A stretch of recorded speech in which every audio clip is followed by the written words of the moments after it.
The anime begins with a narration, telling us about how the population of humans has been increasing rapidly in these recent years.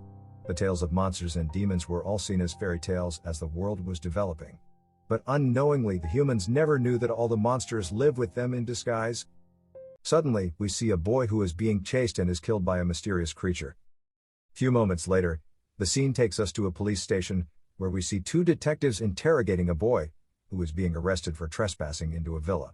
We find out that this boy's name is called Zhang Yao, a 23-year-old boy who graduated from the most famous university in the city, called the Huaqing University, but he still has no job. Zhang Yao explains to the detectives that he didn't enter the villa to steal anything, but to search for his roommate, Xiao Yuan, who went to that villa since a month ago and never came back. The detectives didn't only take the matter unseriously, but also scolded him for entering someone else's private land without permission. And since he is looking for a missing person, he should have reported the case to the cops, instead of handling the matter himself. Because this is the first time Zhang Yao ever committed a crime, the cops decided not to punish him, but seriously warned him never to enter someone's land without permission again. The moment he left, the police officers started to discuss about a mobile game called the Shadow Game, which has circulated on the internet, and the users play it by receiving a message on their phone from an unknown person. The officers are worried because 9 people have mysteriously died after playing the game. Meanwhile, we see Zhang Yao once again, who couldn't just sit and wait because he sent so many voice notes and messages, but still haven't gotten a word from his roommate. Zhang suddenly decided to sneak inside the villa again despite the cops' warnings, dodging some security guards, to see what he can find concerning his missing roommate. He goes to the spot where Yuan's phone signal was last seen and saw his necklace on the floor in front of a strange clock. Zhang quickly hid immediately, after a security guard walks in to check the house. The guard receives a message on his phone and starts acting like he's being controlled after reading the message. He stands in front of the strange clock and disappears. Zhang quickly follows him and saw that the clock had changed to a secret door. He uses his necklace to locate where the guard was and sees the guard trying to stop his hand from killing himself. Zhang rushes in and saves the guard before knocking him out so he can't try to kill himself anymore. A mysterious shadow creature suddenly grabs Jiong's neck trying to kill him, but he was able to break free by using his protection necklace, but sees himself surrounded by dead bodies. A strange guy eventually walks inside the area, and informs Zhang that those dead bodies are zombies. Before Zhang could realize it, all the dead bodies already woke up and started to attack him, and with the help of his necklace, he finds out that those zombies were being controlled by a mysterious creature in the shadows. The creature attacks Zhang and almost killed him, but the strange guy was able to save him in time. The guy gives Zhang some of his powers that enabled him to see the mysterious creature in the shadows, which turns out to be a gigantic bird that continues to attack Zhang. The creature almost killed him this time around, but he unconsciously activated his inner powers, making him to defeat the terrifying monster in one blow. Still under the influence of his inner power, he attacks the strange guy, but he was knocked back to his senses. After the fight, Zhang sees his roommate's phone beside one of the dead bodies. The bird wakes up again and wanted to attack the strange guy, but another unknown figure kills it from afar. Back at home, Zhang dreams about his roommate Yuan, who tells him about the necklace he got from his benefactor. He wakes up in his apartment and noticed a tattoo on his neck. While thinking of what to do, his friend called Wen Tao calls him on the phone to know how he is doing.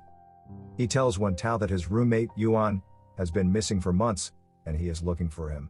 Wen Tao informs him that he doesn't know who Yuan is, and that he doesn't even have a roommate. Zhang tries to make him remember Yuan, but he still insisted that Zhang does not have a roommate.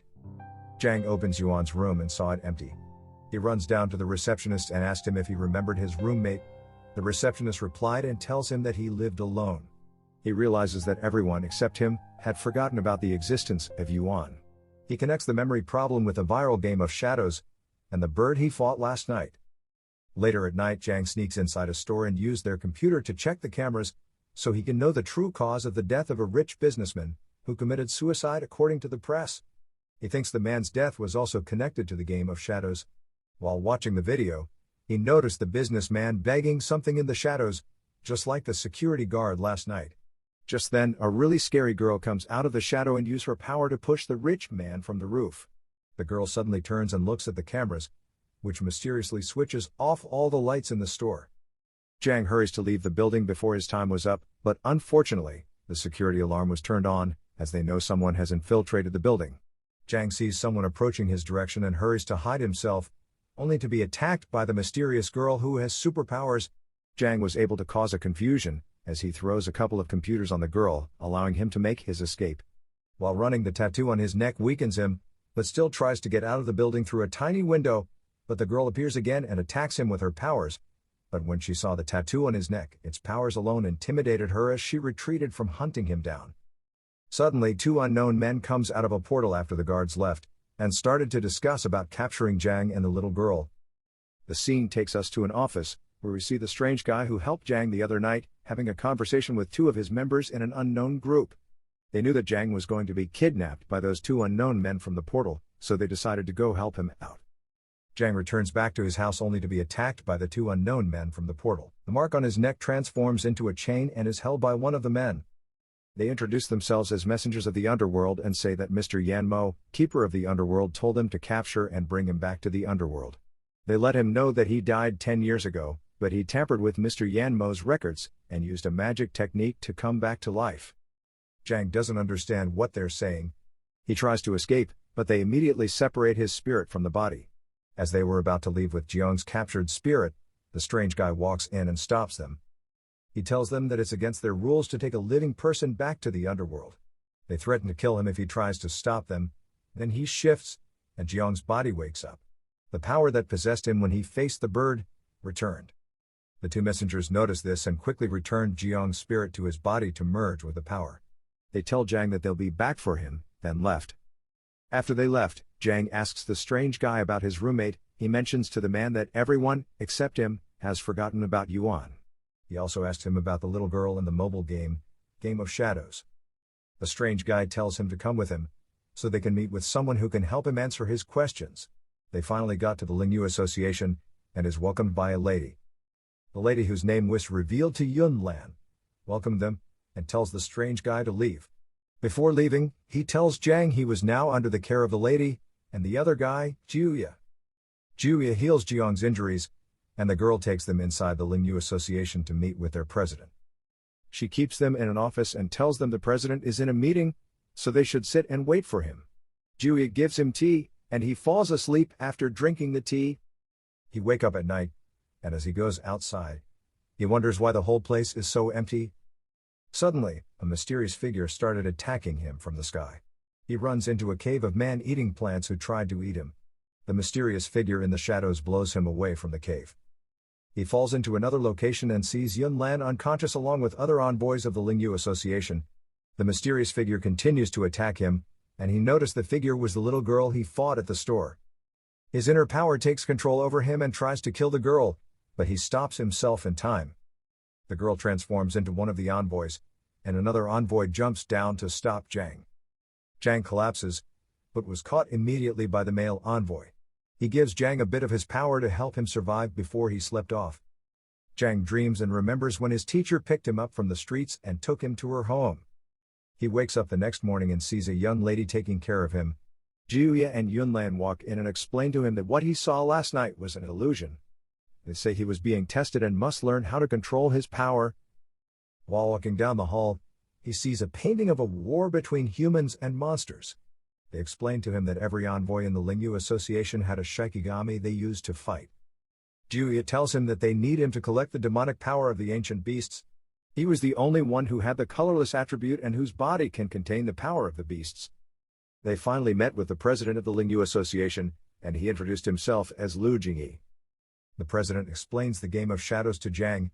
He tells him that everyone who died because of the game was connected to the empty building Jang sneaked into before. He informs him that only the security guard he saved that night and him are the two people who played the game and are still alive. Furthermore, he mentions that the empty building was once an orphanage home where the security guard worked at. The security guard was smoking one morning and mistakenly dropped the smoke on flammable materials in front of the building, which caused the building to catch fire. There were many casualties from the fire outbreak and the building eventually got burnt. The rich businessman purchased the building after it got burnt, and it was later discovered that the businessman and the security guard knew each other. He had employed the guard to burn down the building, so he could buy it. The president tells Jang that only one person survived the fire outbreak, and it was the little girl who he fought at the store. She was in a coma before she died 2 days later. When the doctor came to move her body, he couldn't find the body, and the person who has been taking care of her in the coma before she died. This person was Ji-yeon's roommate, Yuan. Jang became shocked and asked if they suspected his roommate and the little girl to be the creators of the Game of Shadows, so they can use it to get back at those involved in the fire outbreak at the orphanage home.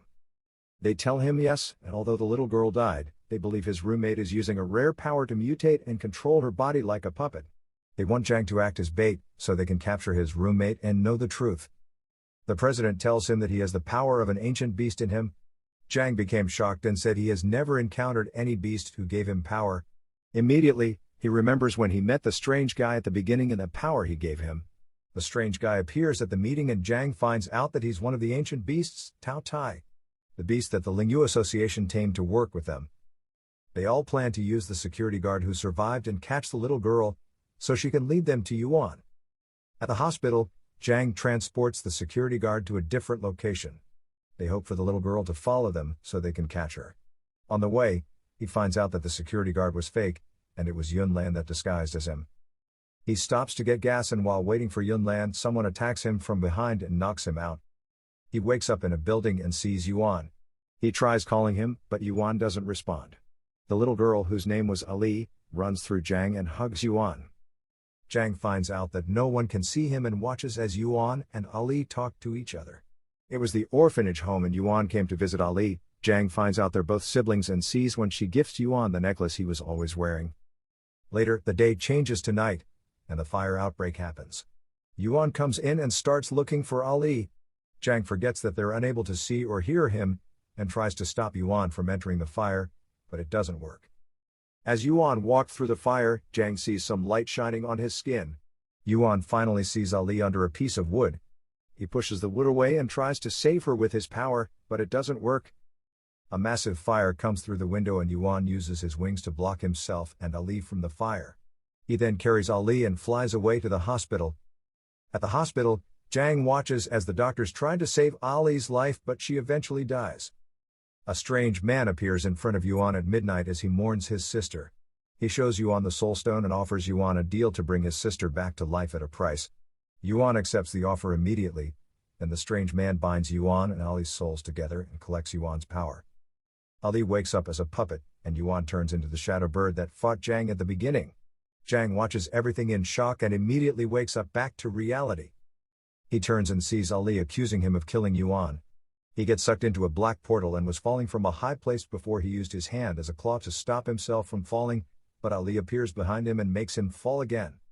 Tao Tai comes almost immediately and catches him, then throws him up before falling himself. Jang holds onto a rope and looks down as he screams Tao Tai's name. He climbs back up and continues fighting Ali. He talks about saving her because he knows Yuan never wanted her to be this way. He manages to subdue her and stops when he noticed a black aura coming out of her. Tao Tai immediately comes up and saves him, and they work together to fight and help Ali. They finally get the soul binder in her and crush it. This makes Ali regain herself, and not be a puppet anymore. She finally became free and thanked them before walking away with her brother to rest in peace. Back at the Lingyu Association, the president tells Tao Tai that they need to bring Jang here and under their control. Tao Tai informs him that Jang is angry with them and doesn't want to return. As Tao Tai was leaving, the president suspects him of hiding something from him. Jang sat down at the canteen, trying to figure out who the strange man that met Yuan in the hospital was. Yunlan walks in and tries to convince him to join them again, so they can find out who the strange man was. In an office, an unknown man was on a phone call, talking about how to capture Jang. After the call, he remembers meeting the strange man and a girl and hopes never to meet them again, not knowing that the girl was standing behind him in his office. She kills him and goes out to find Jang. A car broke down in the forest and a man with his bodyguard was looking for a network signal while waiting for the other bodyguard who went out to search for any nearby village. The bodyguard returned with an old man and tells them that he met the old man in the forest, and he had agreed to help them. The old man tells them his village is around just outside the forest and they can spend the night in his house and continue their journey the next day. They follow him back to the village, and meet other villagers there. The old man leads them into his house and says they can sleep there until the next day. He warns them not to come out or touch anything in the village. Moments later, the villagers started walking deep inside the village with a coffin, and the three men watched from the window. They decide to follow the villagers to know what they were up to. They watched from the bush as the old man jumped on the coffin and stabbed the top with a sword. Blood starts gushing out and the villagers starts drinking the blood. The bodyguard makes a noise and alerts them of their presence. They start pursuing all three of them and both bodyguards sacrifice themselves to save their young master. The young master runs and stumbles upon a purple well. He becomes dizzy and couldn't move any longer. He turns back and sees a creature then screams. Zhang is talking to his friend, Wen Tao at the canteen when Wen Tao receives a call from his mother. Wen Tao is the twin brother of the young master that was lost in the forest. He hears about what happened to his brother and quickly rushed back home with Zhang. At his home, his mother tells him they found his body at the edge of a cliff, but they don't know the whereabouts of the bodyguards. She informs him that his brother is in critical condition and the doctors don't know what to do. Zhang notices a barrier around his body and as he was about to touch it, he looks back and sees Tao Te and Juya at the door. They are the doctors of the young master. Juya tells his mother to allow him to test while they look for solutions. Outside the house, Zhang meets Juya and Tao Tai and asks about the barrier they put around the young master's body. They warn him that if it's removed, his soul will be lost forever. While they were talking, they noticed a girl hiding behind a tree. Zhang recognizes her from the canteen, and Juya asks her if she's in love with Zhang. She immediately says no and introduces herself as Beiji. She tells them she knows Yuan and only followed Zhang because of Yuan's necklace. After explaining herself to them, she says she'd love to join them on their mission, and Juya agrees. She rushes home happily to go prepare. Tao Te sends Zhang to a special hotel to get something for him. He reaches there and was almost thrown out by security when a strange man comes to help him. The strange man takes him and Beiji down the elevator and leads him to the special hotel called the Pavilion. Beiji guides him inside, and they meet with Hippo, a servant of the pavilion.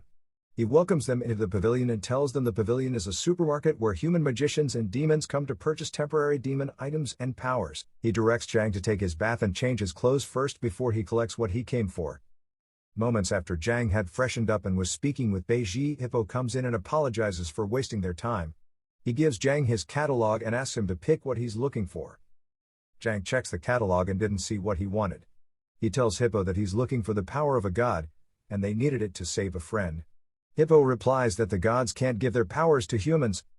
While they were on their way out, Zhang asks Hippo about the soul stone. He immediately changes his expression and warns Zhang never to speak the words again. He gives Zhang his clothes and tells him to go back home. On his way out, Zhang looks at a statue whose eyes glow and makes him start feeling dizzy and hot. Beiji tries to get him out, but his beast power kept rising and became unstable for him to control. He hits her and loses control of his power, destroying everywhere. When the power calmed down, the guards of the pavilion appear and surround him. Hippo orders them to arrest him, and they take him to meet the master. Inside the master's palace, Zhang takes full responsibility for everything that happened and tells the master Beiji didn't commit any offense. The master applauds his act of taking responsibility but tells him that she can't let him or Beiji leave. She sees the necklace on Jiang's neck and decides to make a bet with him. She informs him that he should play a game with Hippo. If he wins, she'll set him and Beiji free and he won't pay for the damages. But if he loses, she'll take his necklace and Beiji and he'll pay for the damages he caused. Thank you for watching, guys. If you don't want to miss out in the next and final part of the show, please subscribe to this channel. And keep watching. Bye.